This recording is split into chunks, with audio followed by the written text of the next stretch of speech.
The highly anticipated new album from Zac Brown Band, Love and Fear, is available everywhere you get your music on Friday, December 5th. And this is what we call next level. To just give this thing an extra push, why not have a new residency at the Sphere open up the same exact day on Friday, December 5th? Wow. Zac Brown Band is going to be there. And get your tickets right now. The first week is already sold out. And Zac Brown is here in studio to talk about all of it. Yeah, good to see you, sir. Good to see you. How are you? I'm doing fantastic. What is that case that you have down at the bottom I brought right this there? for you. I appreciate that. So what is this thing? This is one of my companies. This is called a Deemer box. Okay. So it's a waterproof, weatherproof speaker box. Okay. 40 hours of battery life. It's loud, great bass response. There's a phone charger inside. You charge your phone, but you can actually open it and lock up all your valuables wherever you are. Dude. Dropbox, you can float it. There's a plug that lives under the lid. You can put in here, tighten it down, then it's complete. You can float it. Okay. But I brought this for you. Okay. And also brought some biltong as well, which is some amazing jerky that's made right in Nashville, Tennessee. That's what I'm saying. Okay, Jerky beef. Look at this. Man, this is no joke. This is beautiful. Thank you. Very kind of you. That's kind of like my purse when I'm traveling, and it's all my tunes. It's an extra phone charger. Keep all my valuables locked up in there. And let me hold this up. It's nice. Yep. There you go. And that's our new jerky. That's the new jerky. It's just online right now. And then I brought you a knife as well. I make knives, so we got Dang. in there is a good tool to throw in your pocket. Yeah, I was reading up on it. There you go. Here we go. Zac Brown's Southern Grind. Southern Grind. Here it is. Okay. So everybody back off if you don't like my takes. Love it. Not to be all, aggressive, but I appreciate it. Thank you, it's sir. a tool, man. I carry a knife and I use it many times a day, opening boxes, eating. There's a little spring inside the hole where the knife goes down in. You can kind of move that over. Fantastic. I appreciate all that stuff. Yes, sir. Thank you. And my Deemer box and all this other great stuff in here. Thank you. Appreciate that. I'm supposed to be giving you something to appear here. No worries. But instead, I guess I'll just give you the platform to talk about everything going on with you right now, huh? Sounds good. So December 5th is a big day in your life, I should say. Yes, sir. Okay. Fantastic. December 5th is coming, and you're going to be in Vegas, and you're going to be having your new album drop. That's going to be a pretty cool day for you. Yes, sir. A lot of things that the last 5 years I've been trying to figure out how to create a spectacle with production. And then a couple years into that journey of figuring out what we're going to do, found out about the Sphere and that they were building it. And my agent was like, you got to come see this thing. So we went and looked at the building and looked at it, and I was like, this is the place. Unbelievable, right? It's like a modern marvel. It really is. It's like a wonder of the world. I've never seen anything quite like it. And I always said I will see anything in it. Obviously, your band is included in that. Back here on the Rich Eisen Show on ESPN Radio, presented by Progressive Insurance. Zac Brown is here. He just gave me a bunch of gifts, which I've got a mug for you. Perfect. There you go. That's a fair trade. Cheers. Cheers to you. Again, the highly anticipated new album from Zac Brown Band, Love and Fear, on December 5th. And that's also when you're going to go to the Sphere in Las Vegas to kick off a residency there. The first weekend is already sold out. We had Kenny Chesney on the show before he went into the Sphere. Yes, sir. And he was talking about how, you spend a lot of time syncing up your music to whatever's going on. I guess you can't call it the walls of the Sphere, but whatever's going on to sync it up. And that's a significant endeavor. Are you in the midst of doing that right now? We are. We've been working on it 18 months. So we've had a lot longer runway than anyone else that's been able to go in there. So, and we're also telling a story. So that's the first one that I've seen. It'll be the first of its kind in that scenario.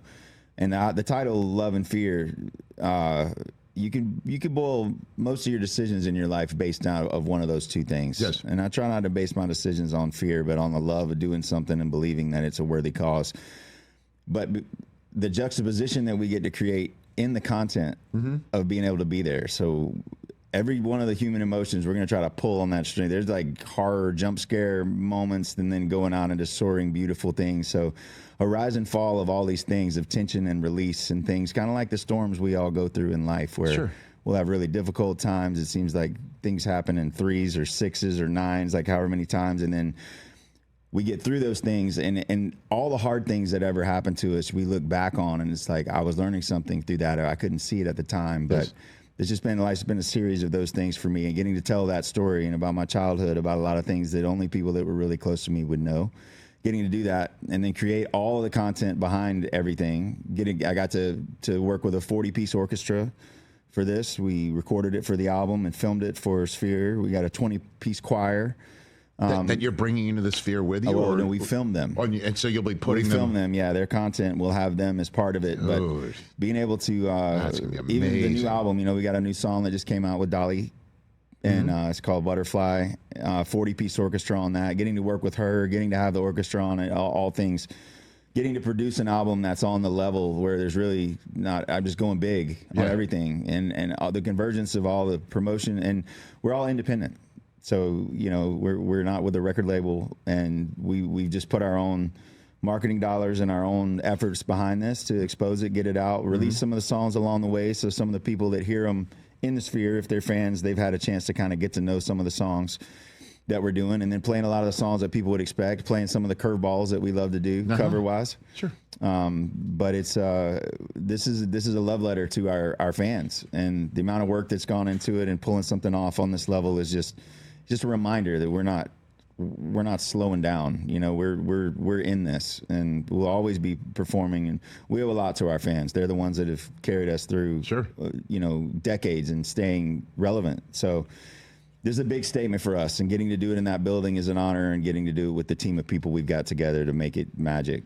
Yeah, I saw with my wife U2, which was the first act to be in the Sphere in Las Vegas. And I just, when you say about a jump scare, I'm like wondering what that would look like, because you could feel like the walls are literally closing in that place. Like, you better be careful. Like, people better take their nitroglycerin before they come in to see you. That's true. If you're jump scaring them in the Sphere, because it is a sensor. I've never seen anything like. I felt kind of stupid too, because we showed up before everything was going on, and I saw the walls in there, and they were made of like these big cinder blocks, and I'm like, oh, there must be some sort of special type of material that you could beam this stuff on. And then when U2 started, the cinder blocks broke, and I'm like, oh, that was a projection the entire time. And I felt dumb. I felt stupid. Like, I went in there, I'm like, oh, there's cinder blocks, and they're like, no, you could put whatever the hell you want on this thing. That's right. Which must give you such incredible creative freedoms when you got 18 months to figure this out with your music too, right? Yeah, you're only limited by your imagination and your budget of what you can do in there, and the people that we've got helping create that content are really, really incredible. Right. And a lot of the tricks, optical illusions, things you can create in there. It's the only place that I've seen where you're in a building and you feel like you're outside. You feel the wind on your face watching the sunrise, and you can't discern that you're not making it up. A video. There's nothing like it. Yeah. That's awesome. And the fact that you're having your new album on the same day, that's how you do it, man. That's how you promote it. That's how you push it. That's how you distribute it. And that's how you're there for your fans. Again, Zac Brown of Zac Brown Band here on the Rich Eisen Show. We've never met, so apologies if this comes across in a different way. But I thought Love and Fear was about being a Falcon fan. No. Wow. No, I mean kind of is a little bit of both. Yeah, you can apply that to a lot of things. Am I wrong? A lot of things in life. My bad if I come across, but and that's your team, the Atlanta Falcons? I'm from Atlanta, and home team, Falcons, Braves, Bulldogs. Okay. But I've got a lot of friends that play as well, and that have had played and retired, and so I've got different people I'll pull for depending on what's happening. But I played football 11 years. You did? Yeah, I did. And when I was 5 until I was 16, I played guard and tackle, and then linebacker. So you're in the trenches. Yeah. You're in the trenches. Yeah, and I love the sport. And then I did judo in college, and that kind of opened my eyes to MMA, and that's really my favorite sport. That is. I mean, UFC is my. So who's your fighter? Who are you particularly? Man, probably all the time. Probably Justin Gaethje's probably my favorite fighter. But lots of them over time. But I absolutely love that sport. I watch as much as I possibly can. I stream them all. Would you have done it if you could? No, do it? and I don't roll anymore because of my fingers. There's a lot of grip strength, a lot of things, grabbing gis and things, and I've got to protect my hands. So I don't roll anymore, but I love to watch people compete, and I love to watch the evolution of a sport, how much it's changed. And the worst fighter in the UFC now would have smashed anybody early on because everybody trains different disciplines. Sure. But that's definitely my favorite sport, and I study it. That is. Yep. Okay. And then, and so Georgia Bulldogs must have given you some immense satisfaction in the last few years. Absolutely, man. We waited 40 years to get another championship. But as a kid, most of my family went to UGA. Okay. And as a kid, riding back in the car with my dad from like deer camp when I was a kid, listening to Larry Munson on AM radio, broadcasting the dogs, and it's been a part of my life. And now my fiance, she's University of Texas. Oh boy! So she's a Longhorn. And I've got a daughter going to school there. Where, in Austin? Next year in Austin. Okay. So it's a house divided when they play each other, but otherwise I got to pull for them. I got another daughter at Georgia Tech, which is big rival right there in Georgia. But now I got to be a Tech fan too. So Georgia Tech just came in with a big win. Yeah. Recently. Yeah, and the Tech Georgia game last year, that quarterback, the amount of heart that kid has, man, it's pretty special. So got lots of teams now. You sure do. Yeah. I mean, Texas is as big a rival as you might have for the whole shooting match this year. Yep. Okay, so when that happens, what does things I'm look a like in the dog on Zac that Brown day. household? But if I'm watching Texas and I going to think the games with my lady, I got to be a UT fan, and my daughter's going there. So I inherited these other teams, but lifelong Bulldog fan. But I do believe November 15th, is that the day? Okay, so it'll be 20 days before your Sphere. I don't know. Will you be in Vegas at that point in time, or we'll be getting doing ready? rehearsals. We'll be I bet you getting will ready. be. Okay. I haven't gotten to see it. I'm a couple of weeks away from seeing all the content in the Sphere. We've been using, VR headsets now to see everything. Jeez, And isn't this amazing? resolution's not quite the same, but That is so cool. but yeah. Well, I'm just trying to point out that you might not be in the same room as your fiance for this game. I think we'll be together for that game. Okay. Even if I got stuff going on, we'll be watching it. And we can be friends after. You have ways, yeah. Yeah. You have ways to make sure that you can all be together for that thing. Zac Brown is here. So your Falcons, man. I mean, like week one looked good until the very end. Week 2 was just dynamite. Week 3 was like, what was that? Here I in the think NFL. we're in transition again, man. I think we're finding our foothold again. But it's just as a kid, going to games, going to, and my kids, being able to take them, and Arthur Blank is a dear friend. He's such a great man, such a sweet man. He's been such a good friend to NFL Network over the 22 years. An incredible force as well, right? In philanthropy and sports and everything. So, gotta root for. I'm not fair weather, but it's exciting to have some new blood, some new chance to try to pull some things together. The transition may take another year. And you have performed at a Super Bowl, correct? You were telling me back there. I remember this. Yeah, as well. I sang the anthem at the Patriots Falcons Super Bowl, and it's 28-3 at halftime. We're celebrating and watching them get oxygen and coming back, and some of the catches that Edelman made in that game. And so part of my exercise regimen for a lot of years was playing Madden. So I'd get on like an arc trainer, like an elliptical, and I'd play Madden. So that was the era that I was playing Patriots on Madden, playing against, friends and crew and stuff like that whenever I would get some exercise. So it was a good way to like take your mind off of cardio.